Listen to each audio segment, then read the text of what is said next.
안녕하세요. 바른투자 커뮤니티 멘토를 맡고 있는 이발톡톡입니다. 오늘이 날짜가 11월 2일이구나. 지금 보면 일단 어저께 무슨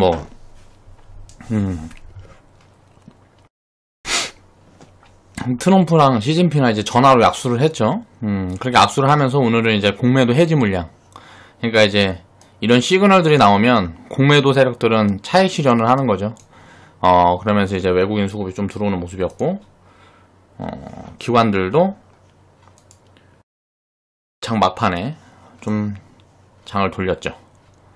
그런 흐름이 나오면서 외국인들이 이제 지금 매수하는 거는 시장을 산다기보다 그동안 공매도로 많이 이제 내다 팔았던 그런 부분들을 이제 차익 실현하는 거라고 보면 될 것 같아요. 그렇게 보면 되고, 이제 개인 투자자들은 도망가고 있죠. 계속 신용이 되게 많이 줄었습니다. 이제 지금 어저께 보니까 9조 3천억까지 줄었다고요. 개인 신용.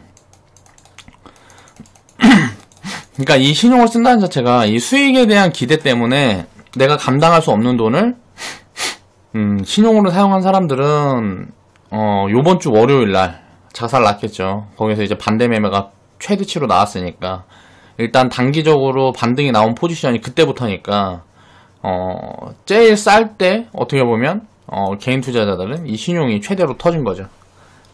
이 신용이 4월달까지, 2월달부터 이제 하락이 진행이 됐는데 4월달까지가 이제 가장 물타기가 많이 들어간 거예요. 이제 빠지니까. 그래서 신용이 이제 13조, 14조까지 이제 올라갔다가 개인 신용이 이제 9조 3천원까지 빠져 있는 거예요. 이게 신용이 한 반토막 나면 7조 구간부터는 거의 이제 신용이 다시 이 13조, 14조를 넘어가는 구간까지는 굉장히 세게 올라갈 수 있어요. 그래서 신용이 이제 털리는 흐름들을 계속 봐야 될 것 같고, 이 7조 밑에서 막 놀면 되게 좋겠죠. 이 신용이 예를 들어 뭐 3조, 5조까지 가면 개인 신용이 뭐 요 정도까지 많이 낮아진다. 그럼 이제 개인 투자자들은 다 도망갔다고 봐도 되거든. 그럼 시장은 이제 장기 랠리가 이어질 수도 있습니다. 그렇게 보고 있고, 오늘 이제 그래서 좀 시장이 급등 흐름이 나왔어요. 그러니까 이제 되돌리는 흐름이라고 보면 될 것 같고, 워낙 많이 빠졌으니까 그런 부분들에서 항상 가슴이 아픈 거는 개인 투자자들이 그 손실을 다 이제 반영한다는 거죠. 지금 주식시장에서 150조 가장 많은 비중을 갖고 있는 거, 장기 포지션을 가장 많이 갖고 있는 건 외국인이에요. 이 외국인이 한국 시장을 떠나는 게 아니에요. 그냥 지금 막 외국인 매도가 갑자기 이제 보면 2월달부터 6월달부터 9월달까지 무역 분쟁이 심화되고 전 세계 무슨 뭐 경기가 꺾일 거다 이런 뉴스들, 안 좋은 뉴스들을 막 내놓으면서 가장 많이 팔았던 외국인 자본은 단기 자금이에요. 단기 자금. 그러니까 헤지펀드들 자금이라고. 한국은 파생 시장이 전 세계에서 가장 큰 시장입니다. 그러니까 인버스 때려놓고 중소형주 예를 들어서 뭐 시총이 뭐 몇백억밖에 안 되는데, 뭐 시총이 뭐 500억 이렇게밖에 안 돼. 예를 들어서 뭐 500억 1000억밖에 안 되는데, 중소형주 가장 개인 투자자들이 많이 사는 종목들이 이런 종목인데, 이런 종목을 예를 들어 50%를 대주주가 갖고 있으면 유통 물량이 500억밖에 안 돼요. 근데 이런 것들을 만약에 20억, 100억 빌려갖고 반대 매매를 때려버려, 인버스 때려놓고 반대 매매를 때려버리면 어떻게 될까요? 이런 것들은 뭐 10%, 20%씩 빠지는 거예요. 외국인들이 개인 신용이 많다는 걸 알아야 신용이 어느 선에 걸려있는지도 다 계산이 되겠죠. 뭐 마이너스 30% 나오면 보통 이제 마이너스 30% 나오면 신용은 이제 털리기 시작하거든요. 그러니까 강제로 매도가 되는 거예요. 시스템상으로. 그런 포지션들을 알고 있기 때문에 예를 들어서 호재 뉴스가 없거나 미래에 대한 이제 불확실성, 불안감이 가중되어 있는 상태에서는 매물을 부른다 그러죠. 이런 것들 때려내면 이렇게 흔들릴 수가 있어요. 지금 우리는 금융위기가 아닌데 지수가 금융위기 수준까지 빠졌다는 거는 요런 헤지펀드들이 많이 해먹었다는 거죠. 항상 여기에 당한다는 거야. 근데 이제 이게 공매도 때문이 아니란 말이에요. 공매도는 꼭 있어야 됩니다. 주식시장에 공매도가 없으면 투자가 활성화될 수가 없어요. 그러니까 이런 부분들을 이 다음 영상에서 한번 다뤄보겠습니다. 그렇게 다뤄보고, 우리가 항상 이렇게 당하는데 이런 것들 당하지 않으려면 신용을 쓰더라도 부채를 예를 들어 담보대출 같은 거 써서 현금으로 집어넣어갖고 주식시장에서 장기적으로 갖고 가야지, 주식시장에서 주식담보대출 받아갖고 신용을 무겁게 사용을 하면 이 리스크 헤지가 안 돼요. 개인 투자자들은 그런 걸 하는 시스템들이 없다고. 그런 시스템들을 만들어서 운영하는 사람들은 써도 돼. 근데 그런 게 없는데 장이 안 좋을 때 신용 늘려놨으니까 당연히 이렇게 해갖고 작살이 날 때 다 죽어버리는 거죠. 그냥 갖고 있었던 사람들은 어때요? 물론 그렇게 작살이 날 때 더 살 수 있는 포지션이 좋은데 이게 비중이 다 차갖고 만약 풀로 갖고 있으면 이런 시간을 그냥 견디면 개인 투자자들이 털려 나가면 가벼워져요. 종목들이 가벼워진다고. 매수세가 조금만 돌아도 이렇게 날아가는 거예요. 거기에 이제 무슨 모멘텀이라든가 무슨 이슈 부르면 이제 뭐 또 테마가 시작되는 거지. 코스피 같은 경우는 제가 볼 때는 이제 IT가 지금 한 달가량의 D램가가 마이너스 10% 빠졌습니다. D램 가격이. 자, 이 공급량들이 늘어날 거예요. 이게 최대치로 빠지는 뉴스들 나오면서 완전 부정적인 뉴스들이 나올 때가 이제 반도체는 기회예요. 그러니까 그 전까지는 지금 반등이 나오고 뭐하고 해도 지금 반도체는 삼성전자나 이런 거 보면 빠진 게 별로 없잖아요. 그러니까 이런 것들이 한 최소 6개월 길면 한 1년 2년 진행되겠죠.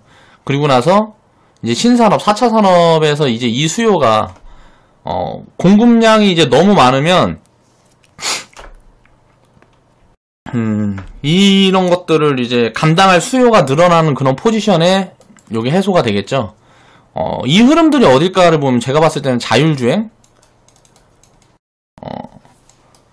요런 포지션에 나오면 자동차에 일단 굉장히 많이 들어갈 거예요. 이게 자동차 수요가 폭발하는 구간들이 나올 거거든요. 그러면 이런 구간들이 언제냐 우리가 생각을 해보면 한 3년은 있어야 되지 않을까요? 이제 5G도 지금 안 깔렸는데 5G 이거 다 깔리고 뭐하고 전세계 이렇게 확산되려고 그러면 한 5년 이상 걸릴 수도 있죠. 그럼 이런 차들을 만들어서 공급하는 거는 자율주행만이 아니고 스마트 도시고 뭐 여러가지 분명을 보면 한 2, 3년은 걸릴 수 있다는 거죠. 그래서 저는 반도체가 보면 공급 포화 상태로 해갖고 마진이 많이 낮아지고 이런 포지션이 올 거라고 봐서 작년부터 삼성전자를 안 좋게 이야기를 했던 겁니다. 왜? 너무 좋았으니까. 항상 저는 이제 역발상 투자에 대한 생각을 많이 하는데 그런 역발상 투자에 대한 부분들도 영상으로 다뤄보겠습니다. 내가 생각하는 포지션이에요. 이게 맞다 아니다 틀리다 맞다를 논하는 거는 사실 중요하지가 않아요. 사람은 인간이기 때문에 항상 틀릴 수가 있고 맞춰가는 포지션을 많이 맞추면 좋겠지만 자주 틀려도 돼. 자주 틀려도 되는데 대응할 수 있는 그 부분에 대한 시스템이 있어야 돼요. 대응에 대한 시스템이. 이거는 그냥 만들어지지 않습니다. 경험이라는 게 무조건 입혀져야 되고 요런 것들을 이제 만들어 놓은 게 기법인 거죠. 뭐 손절 나가고 뭐하고. 근데 이 기법 중에 가장 훌륭한 거는 손절이 없는 시스템이 가장 좋아요. 손절이 없는 시스템. 그런 것들을 만들어가기 위해서 제가 만들어 놓은 게 있죠. 100% 기법이라 그래갖고 100% 가면은 절반 팔하고 딴 거 사고 그 전까지 보유하자. 기업에 문제 없으면. 자, 종목 교체할 때만 이제 잘라내는 거예요. 그건 손절이 아니고 잘라내는 거예요.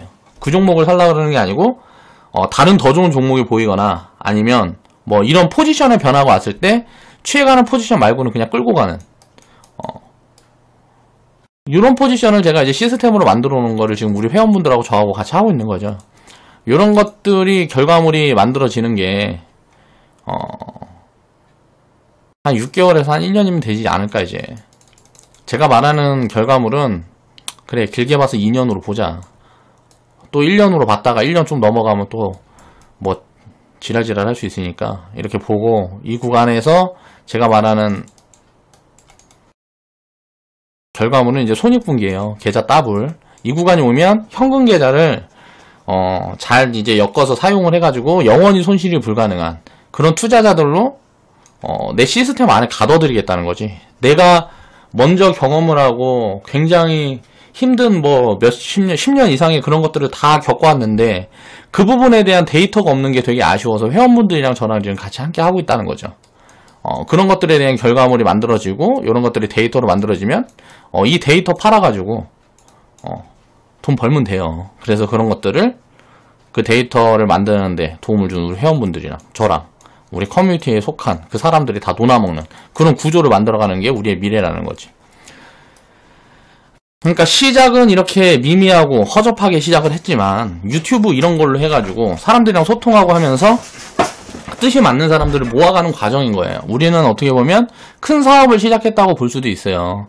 그래서 투자를 각자 포지션으로 진행을 하면서 그 중간에서 이제 기준을 잡아줄 수 있는 그 단체를 만들기 위해서 커뮤니티라는 거를 지금 만들고 진행을 하고 있는 거죠, 우리는.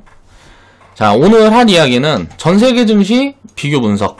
자, 투자할 만한 곳을 우리가 한번 찾아보자. 전세계에서 어디가 투자할 만한 곳인가. 이런 것들을 어떻게 골라낼 수 있을까. 이런 부분들을 한번 생각해 보자는 거예요. 그런 취지로 영상을 진행을 하겠습니다. 자, 살펴볼게요. 자, 중국과 러시아, 베트남. 자, 일단 좋아 보이는데, 자, 여기에서 제가 이제 베트남에 대해서 먼저 할 얘기가 있어요. 요즘 보면 방송이나 뭐 이런 데 보면 베트남 부동산에 대한 이야기를 많이 하는 데가 많아요. 저는 부동산 버블이 이머징 쪽에서 이제 유럽에서 먼저 터졌죠. 미국 같은 데서 먼저 터졌고, 그 전에 일본에서 터졌고, 요런 것들이 터지면서 전 세계에 이제 뭐 무슨 문제가 한번 이머징 시장에 한번 올 수 있을 거라고 생각을 하는데, 미국에서 터졌기 때문에 이건 유럽이 타격을 굉장히 많이 봤어요. 미국에서 리먼 사태가 터졌을 때. 자, 다음에 금융위기는 이머징 시장에서 이게 터질 거라고 생각을 합니다. 지금 베트남의 아파트가 4억 6억 해요. 우리나라 GDP랑 비교하면 우리나라 강북이 아파트가 지금 한 4억 하죠. 더 비싸다는 거죠. 베트남 같은 데가.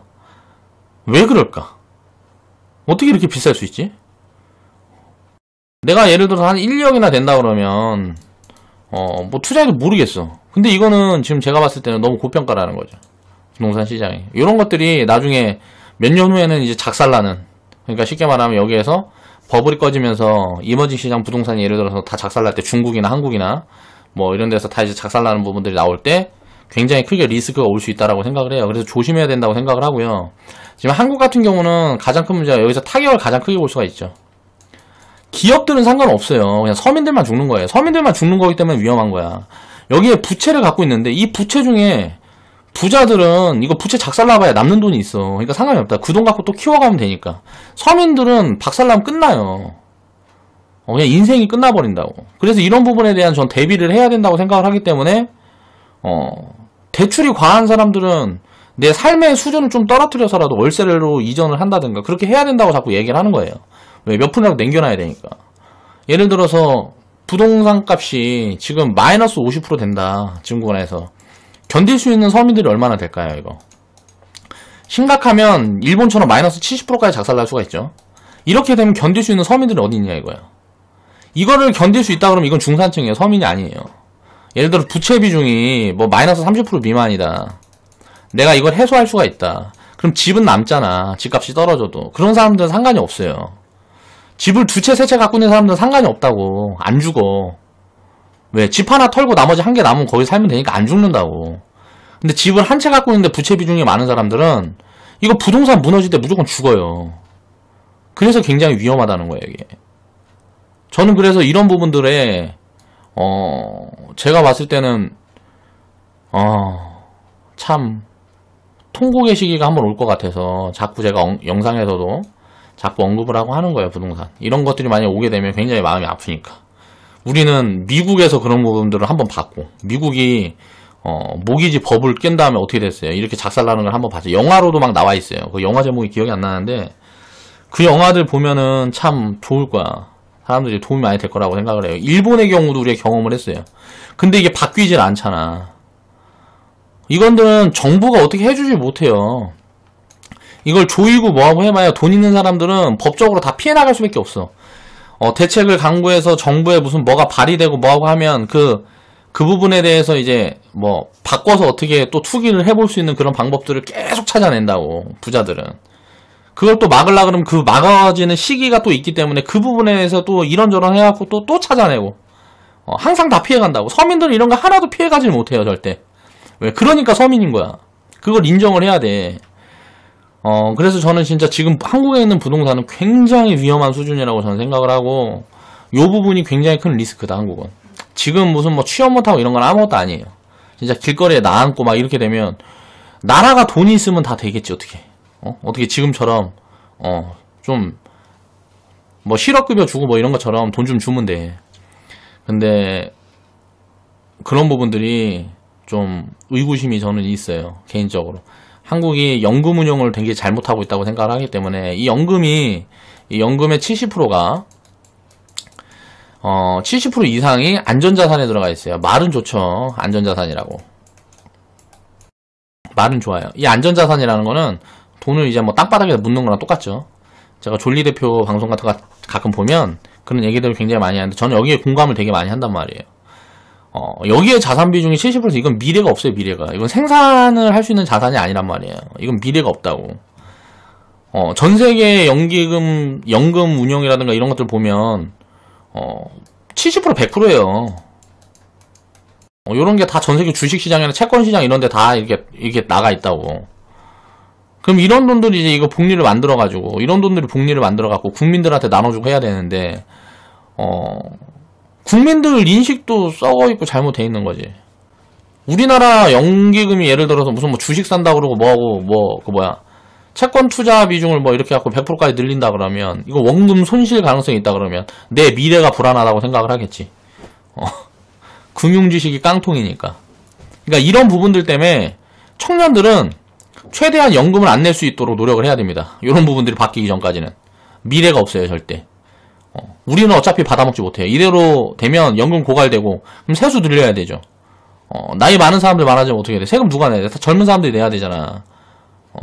이런 부분들이 답이 안 나오고 스페인이나 뭐 이런 데처럼 젊은 층들이 다 해외로 나가요. 그럼 어떻게 될까요? 한번 뭔가 문제가 생기겠죠. 그때 다시 들어오면 돼, 한국으로. 그러니까 이런 부분들은 미리 어떻게 서민들이 인식을 바꿔서 하지 않는 이상은 되지가 않는다고. 그러니까 터질 가능성이 되게 높아요. 지금에 안주하고 있기 때문에 항상 터질 가능성이 높다라고 생각을 해야 된다고. 그러니까 베트남의 부동산 투자도 제 생각은 이건 제 의견입니다. 이건 투기나 마찬가지다라고 저는 생각을 해요, 개인적으로. 베트남 주식 투자도 마찬가지예요. 2008년, 2009년도에 베트남 투자를 했으면 어마어마한 수익이 왔겠죠. 자, 지수가 6배 갔어요. 지수가 6배. 이렇게 급하게 성장하는 시기였어요. 부동산 투자도 이럴 때 써야지. 막 미국 막 해갖고 모기지 사태로 다 작살나고 뭐하고 했을 때 이럴 때 똥값일 때 베트남 이제 뭐 아파트 같은 거 사놓고 뭐하고 했으면 어떻게 해요? 지금 괜찮을 거 아니에요. 근데 지금은 어때요? 아니라고. 지금 구간은 아니라는 거죠. 그러니까 요런데 이제 부채 들고 들어가갖고 덤벼보자, 뭐 하노이니 무슨 어디니 해갖고 이런 데 덤벼보자 이렇게 하는 사람들은 그게 뭐 부자들은 상관없어요. 그렇게 돈 좀 털어먹고 해야 이게 좀 없는 사람들도 기회를 잡아가지고 그런 사람들 돈 좀 빼먹고 하는 거지. 근데 무리해가지고 이런 거 투자하고 하는 사람들은 조심해야 된다. 베트남은 주식시장도 지금은 매력이 없어요. 제 판단으로는. 왜 그럴까요? 자, 브렉시트 이후에 굉장히 크게 상승을 했습니다. 600포인트부터 거의 한 더블 올랐어요. 브렉시트 이후에 한국은 어때요? 거의 올라간 게 없죠. 그 자리 있었어요. 그렇다 보니까 이게 2017년도에 오른 거예요. 베트남이나 한국이나. 이 밸류에이션으로 보면 베트남 시장은 지금 쌀 수가 없다고. 근데 당장 가장 강하다는 거지. 우리가 항상 이 파동을 생각을 해야 돼요. 2008년도 버블이 있기 전에 어때요? 중국은 900포인트에서 6000포인트까지 올랐어요. 자, 8배 올라왔죠. 이렇게 많이 올랐기 때문에 무너지는 폭이 강한 거예요. 자, 그러면은 러시아 같은 경우는 어떨까요? 자, 뭐 IMF 때부터 보면 뭐 60포인트에서 2000포인트 갔으니까 이건 몇 포인트 간 거예요, 이거는. 뭐 20배, 30배. 망해있던 국가가 그러니까 살아난 거죠. 20배, 30배 성장을 했다는 건, 주식시장이. 그러니까 이렇게 버블을 이만큼 켜놨으니까 20배, 30배 켜놨으니까 어떻게 되겠어? 작살나는 거지. 2000포인트에서 500포인트까지 빠졌어요. 2500포인트에서. 자, 마이너스 70%. 지수가 마이너스 70%면 그냥 거의 뭐 한 계좌는 다 마이너스 80%, 90% 됐다는 거예요. 자, 근데 이렇게 마이너스 80%, 90% 돼 있어도 망하지 않는다는 거야. 결국은 과하게 빠지면서 버블을 다 해소했으니까 다시 올라가야지. 그러면서 2009년, 2010년도에 이렇게 올라갔습니다. 자, 러시아가 2년 올라갔고 중국은 1년 올라갔어요. 자, 보면 어때요? 자, 베트남도 1년 올라갔죠. 그럼 이건 또 뭐예요? 러시아보다 베트남하고 중국이 싼 거예요. 자, 러시아도 무너지고 베트남도 무너지고 뭐 다 할 때. 자, 가장 적게 올랐던 베트남이 먼저 2011년도에 이때가 뭐였냐면 한국이 무슨 뭐